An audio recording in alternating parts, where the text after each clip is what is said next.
All right, I just want to show you how to use a rubric quick. So if you have these posted as assignments, then the due date hits. If you click need grading, those would show up.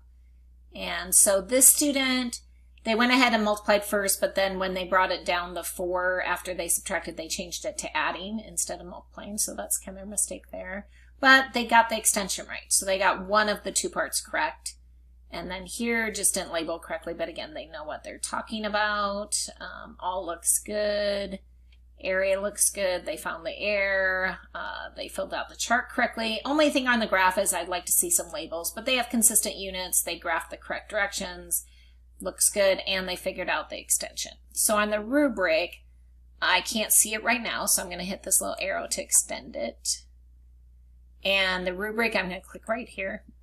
And so if they had both right and the extension, I click here. Since they had one of them right, they're going to click here. If they had both incorrect with some minor errors, it would be here. And so I'm clicking 3, 4, 4, 4. And I don't have to total up the points. I can just hit enter. And it will put that in the grade book for me.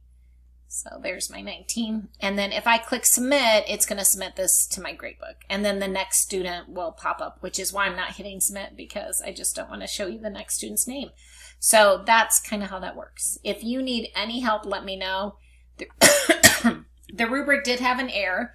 It's more important to click on the box that's appropriate, not the point. So if you don't watch the video on how to fix the error, you can just click on the appropriate box and you can actually override the grade. So if you type a grade over here, that is totally fine. You can hit submit. So what's on the rubric and what you have in here, you do not have to match.